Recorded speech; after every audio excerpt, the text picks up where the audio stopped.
संकल्पना। मध्य प्रदेश के सीहोर जिले में चल रहे 5 दिवसीय मानस सम्मेलन के लिए नगर में पधारे जगत गुरु श्री 108 शारदानंद जी सरस्वती ने आज प्रेस वार्ता कर विभिन्न मुद्दों पर पत्रकारों से चर्चा की। उन्होंने पत्रकारों से चर्चा के दौरान क्या कुछ कहा, आइए आपको सुनाते हैं। जानवी एक्सप्रेस से राजीव गुप्ता की खास रिपोर्ट। अपनों से दुखी है ये कहा भी नहीं जाता। इस संदर्भ में केवल हम आपसे इतना कहना चाहेंगे कि किसी जंगल से होकर एक बैलगाड़ी में कुल्हाड़ी जो पेड़ को काटने का कार्य करती है, एक बैलगाड़ी में कुल्हाड़ी लद करके और जा रही थी, व्यापारी को लेकर जा रहा था। और उस वृक्षों के मध्य से माता पिता भी अपने संस्कार को सुधारें तो बाल बच्चों का संस्कार सुधरेगा, और बाल बच्चों के संस्कार को सुधारने के लिए हमें आधुनिक शिक्षा के साथ प्राचीन शिक्षा को भी निश्चित रूप से समझना होगा। और ये कार्य संत महापुरुषों के सानिध्य में अथवा शिक्षाविदों के साथ जाकर के हमें करना चाहिए। गुरुदेव, इसको आगे बढ़ाता हूँ सवाल को। सोशल मीडिया पे हम आज के टाइम में हर व्यक्ति के पास मोबाइल है, बच्चों के पास भी है, 10 साल का बच्चा भी मोबाइल चलाता है। वर्तमान परिदृश्य में देखते हैं कि शंकराचार्य सनातन धर्म के लिए बड़ा पद होता है, लेकिन सोशल मीडिया पे शंकराचार्य कोई वक्त वो धर्म गुरु है, हमारा सनातन धर्म के धर्म गुरु है, ये तो उन्होंने कोई संदेश दिया है या कहा है तो उसमें कहीं ना कहीं तर्क है, तार्किक है। मध्य तीर्थराज प्रयाग में गंगा जमुना सरस्वती के पावन संगम तट पर महाकुंभ का आयोजन हो रहा है।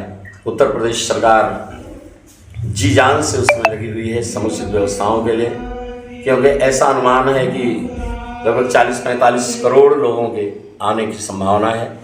उस कुल्हाड़ी के साथ जाकर के बेट के रूप में न लग जाएगा तब तक ये कुल्हाड़ी हमारा बाल बांका नहीं कर सकती।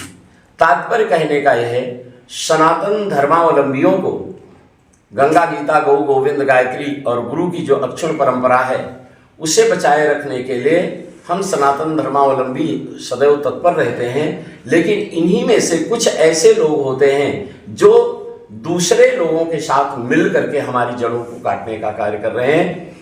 हम दूसरों से सावधान हो सकते हैं, शत्रुओं से व्यक्ति अपनी रक्षा कर सकता है, लेकिन अपने घर के मित्रों से रक्षा करना बहुत मुश्किल होता है। इसलिए ऐसे लोगों के लिए मेरा संदेश है कि जिस समय तूफान आएगा उस समय अगर मेरा घर गिरेगा तो बगल में तुम्हारा घर है, तुम भी बच नहीं सकते हो। इसलिए अपने घर की सुरक्षा के लिए पड़ोसी के घर की सुरक्षा भी करना आप सीखें, किसी की जड़ ना खो दें। और ऐसा अगर आप कार्य करते हैं तो निश्चित से आज जयचंद के रूप में नाम आज लिया जाता है, वो जयचंद वाला कार्य ना करें, अन्यथा आने वाली सदियों तक आपको फिर ये हमारा देश समाज और राष्ट्र कभी माफ ना कर सकेगा। महाराज जी, मेरा एक अंतिम प्रश्न है कि आज हिंदू समाज का अगर अग्रणी भूमिका में देखा जाए तो आरएसएस एक प्रमुख संस्था है, रूप में सामने है।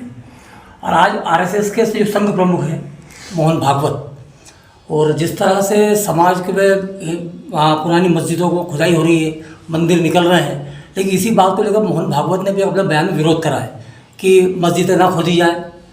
तो आखिर क्या है ये, क्या संदेश है? देखिए, इस संदर्भ में हमें तो बहुत ज़्यादा जानकारी नहीं है, लेकिन जितना समझ है उसके अनुसार मोहन भागवत जी ने यदि ऐसा वक्तव्य दिया है तो किन परिस्थितियों में उन्होंने दिया है ये देखने की चीज़ है। नंबर 1, क्योंकि आरएसएस और विश्व हिंदू परिषद जैसी धार्मिक जो संस्थाएं हैं हमारे देश की, आज 1-2 वर्षों की नहीं, सैकड़ों वर्ष हो गए हैं इनको देश की सेवा करते हुए, और हिंदू संस्कृति की सुरक्षा, संरक्षा और व्यवस्था ही इनका मूलभूत आधार रहा है। तो मुझे नहीं लगता कि इस वक्तव्य के पीछे उनका कारण ऐसा रहा होगा जो हम समझते हो सकता है या तो हमारे समझने में कुछ कमी है अथवा उनके समझाने में कुछ कमी रह गई होगी। वस्तुतः देश हमारा हिंदुस्तान है, यहाँ गंगा गीता